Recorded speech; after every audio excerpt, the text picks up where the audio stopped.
Hi everyone, my name's Alex Raineri. I'm the Artistic Director of the Brisbane Music Festival. You're watching the 23rd episode in our Meet the Creative Team interview series, which runs concurrently with the 2021 Brisbane Music Festival.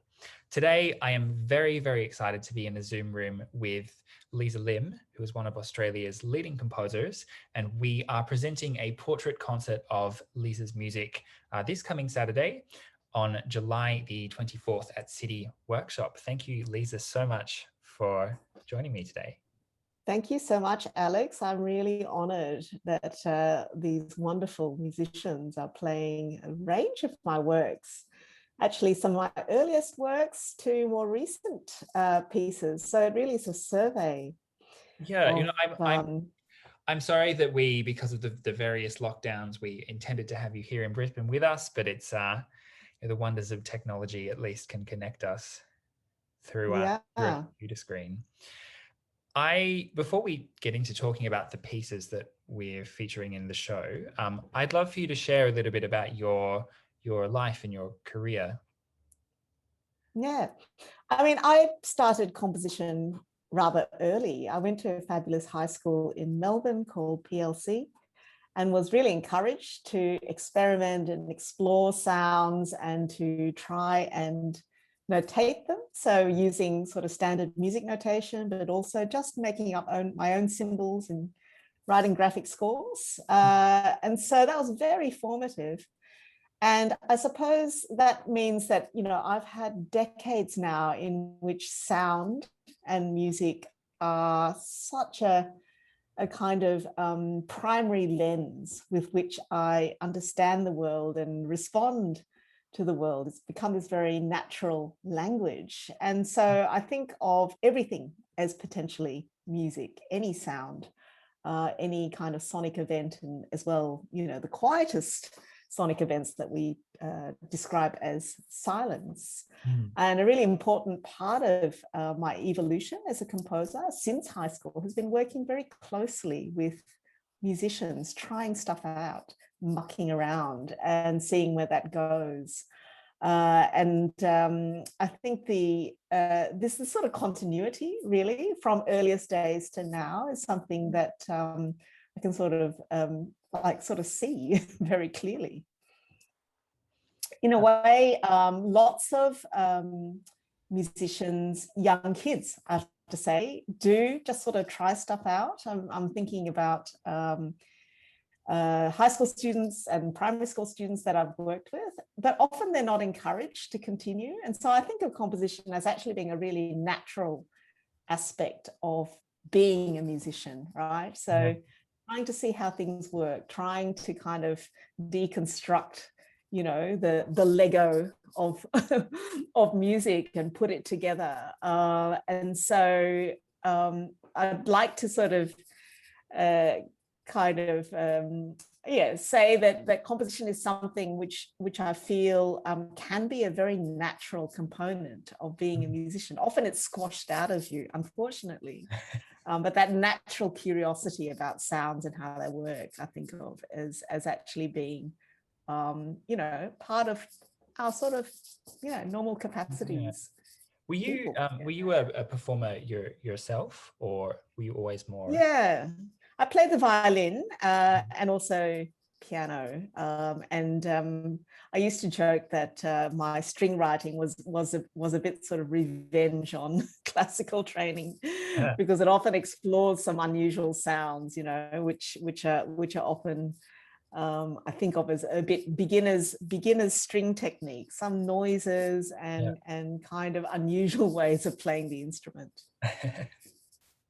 Was there, in the comment section of the video, I'll link your website. So if people are interested in kind of reading your amazing biographical details, then those are there. But I'm curious if there was maybe, particularly in talking about this kind of early stages of kind of school and training, was there a turning point for you, or a particular commission, or a moment where composition seemed to, be a clear path into the future? Because it's, continuously, even as a musician, which is a strange thing to do, the idea of being a composer is so bizarre to me. Yeah, yeah.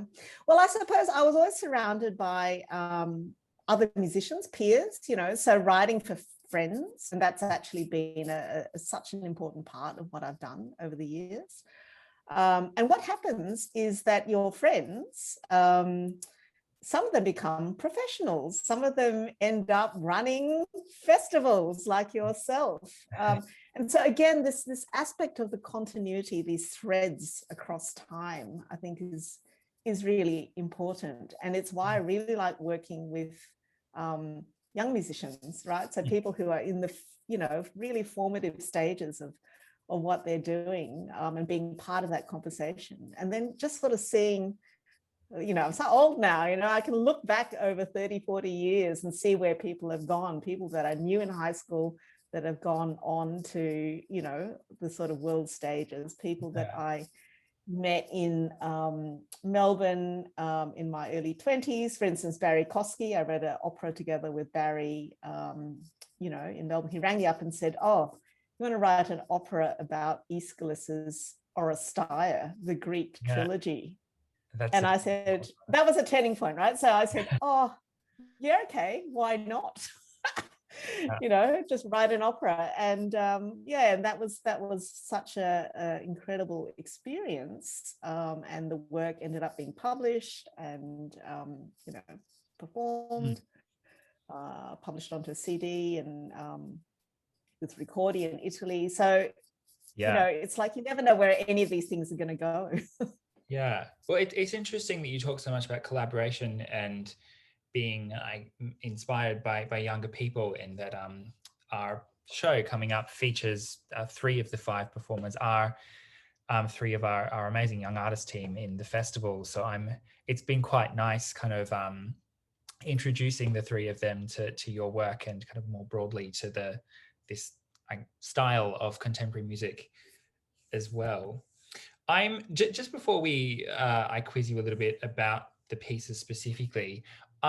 This is a bit of an odd portrait concert, perhaps, in that, as far as I'm aware, the bulk of your work tends to be for larger instrumental forces, and there's not so many pieces for solo performer.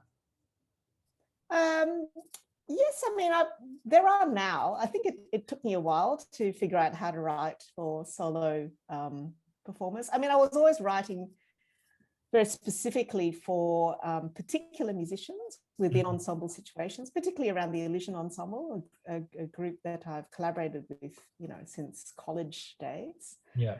And so learning the craft by collaborating with specific musicians, but then, actually writing a solo piece is much harder than it may seem. You might think, just writing for one person would be simpler, in that you have to deal with, kind of one line perhaps. But actually that's quite difficult to sustain compositionally, right? Because you've got to build a whole world from a kind of, let's say, a single source, so how do you develop that language? How do you make the thing come alive? Well, maybe I guess I'm curious, you mentioned you were a violinist and a pianist, and in these well, in all of the works apart from the solo piano work, which I'm playing myself, in your pieces, the instruments are kind of I liked your kind of revenge analogy before. They kind of like reimagine the sonic palette or capabilities of the instrument. You kind of they're not traditional sounding by kind of classical standards, if that is sure. Yeah, I like to explore things which are in between the cracks, things that slide around. I mean, you can of course do so much with piano by way of extended techniques, but in this piece, The Four Seasons, it purely on the keyboard, and I'd love to know maybe your I'd love to hear your kind of what your approach to that piece was, maybe what the story of the piece is. Yes, so a lot of my work is characterized by this kind of flux. I like sounds that glide and slide and are blurry, and so that's kind of more of a challenge on the piano. But the way I went with a piano solo was to explore resonance and using resonance as this kind of more blurry, cloudy, and mysterious, kind of sonic world. So I'm always looking for ways of kind of creating that world and that challenge, like the piano is a fantastic challenge, right? Something which doesn't easily slide, that is kind of more discreet, that is not particularly cloudy, but of course that's full of resonances. That challenge pushes how I think.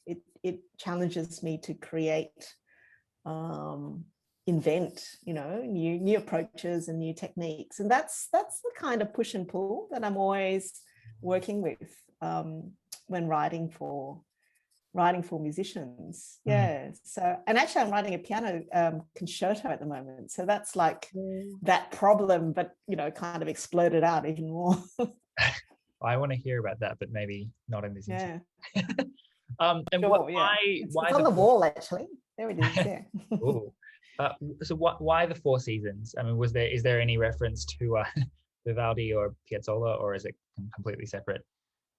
Yeah, I know. Lots of people ask that. I mean, the Four Seasons refers to the Cy Twombly paintings, these 4 massive panels. There's a version in the Museum of Modern Art in New York and also the Tate Gallery in London. And I love Cy Twombly's work, this kind of incredibly poetic and mysterious sort of painting language. And so the piece is kind of a response to aspects of the Cy Twombly rather than Vivaldi. And it's just reflecting on this idea of the cycle, the seasons as a cycle of transformation, emotional, and how the inner world of the seasons connects to the external world.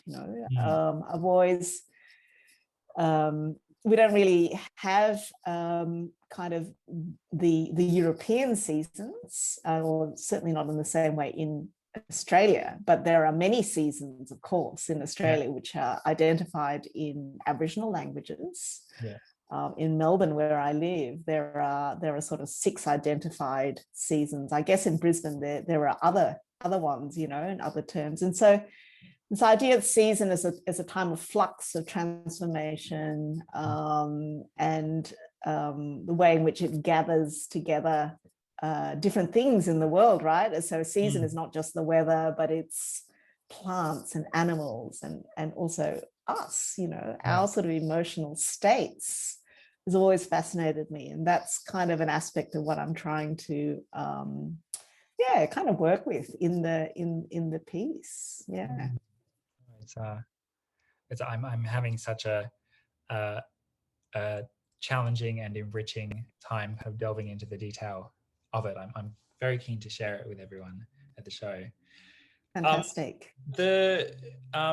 I'd like to talk about the 2 solo string pieces, the violin piece and the cello piece, which I've actually heard people play quite a lot. They're really quite popular by way of Australian performers that are contemporary music inclined.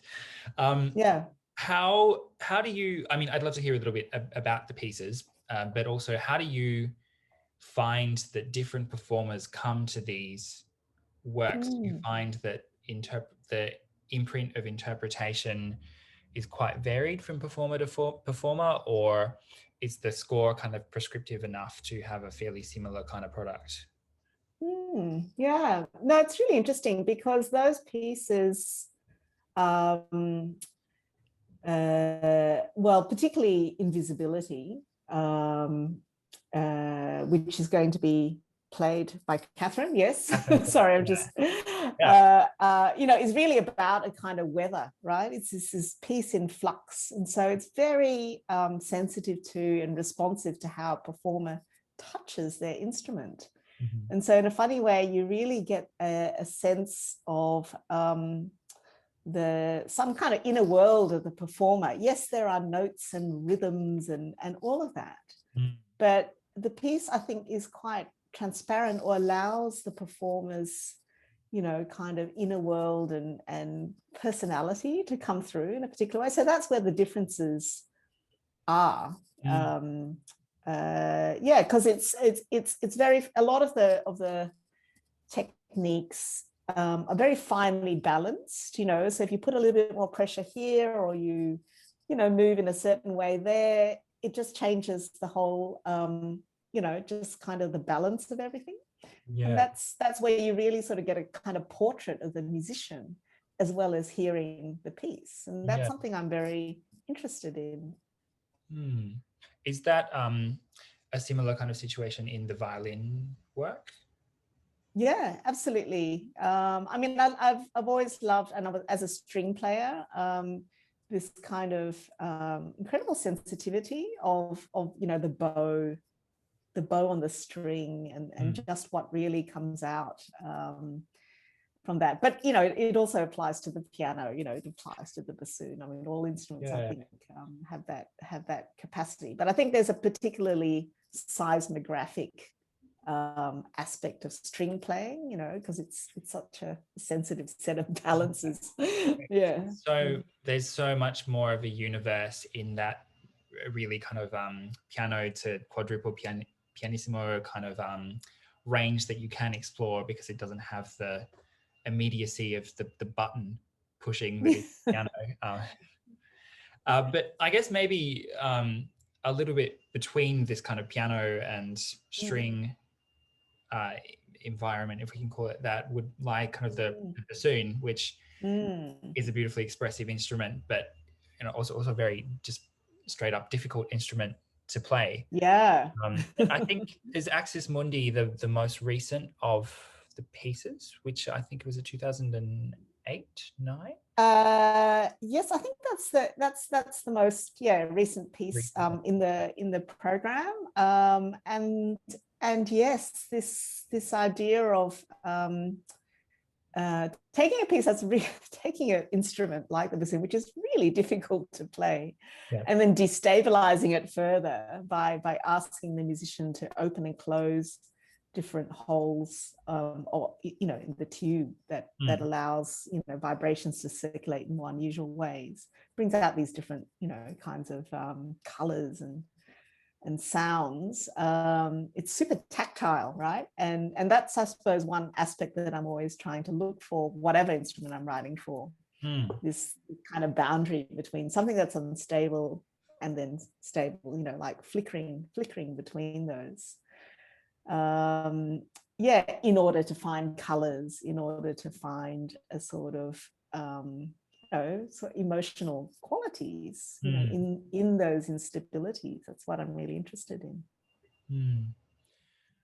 I might kind of close with a really horrendous question. I'm sorry, but for any listeners that are maybe haven't heard your music before, and that maybe are not so familiar with the language and sound of contemporary art music, how would you have a suggestion for how people might open their ears and embrace your work?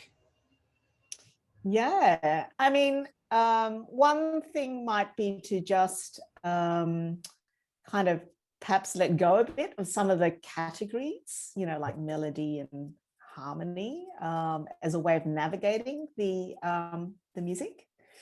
And it may be more useful to think about texture, the you know, kind of maybe some words from the natural world, you know, the sense of wind passing through. I'm thinking of the bassoon piece. Accessmundi, this sense of wind passing through different tubes and you know, surfaces. So this is kind of more akin to, say, an experience in the natural world. The sense of materials and forces. Those kinds of words are perhaps useful. for listening to the works, rather than thinking, oh, it's got to be about melodies and harmonies and rhythms. There are those things too, but certainly are. Perhaps, yeah, thinking about textures and experiences that you have physically in the world, you know, as you encounter different elements. Yeah.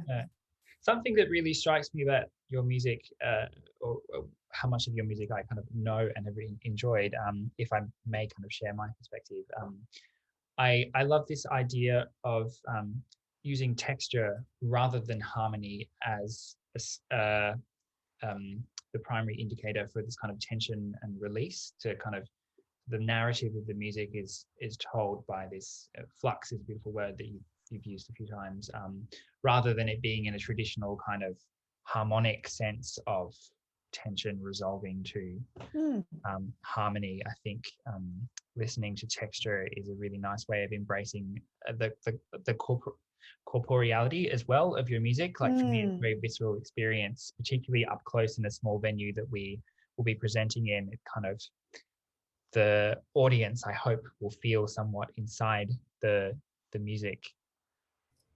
Yeah, fantastic. I wish I could be there. I'm really sad that I'm sorry. You know, the world is such that it's so much harder to move around. But yeah, the way in which musicians can also be thought of, and you know, sound as a real force, you know, a living thing, is something I'm really interested in, how it passes through us and touches us and moves into, you know, into other bodies. So that kind of very visceral and physical, you know, kind of contact with sound is something I'm really interested in, and maybe that's something that is helpful for as a way of thinking about the music. Oh, extremely. And look, I won't keep you all day because I want to ask you 10,000 questions, but you know, thank you so much for your time and for sharing all of these beautiful perspectives and stories. I will speak to you a bit later on Zoom, but for everyone that's tuned into this interview, thanks for watching. And if you're curious to get tickets to the show, you can buy them at brismusicfestival.com, which is linked in the comments. And we hope to see you there this Saturday, July the 24th. Thank you so much again, Liza. Thank you, Alex, and good luck for the concert. Thanks.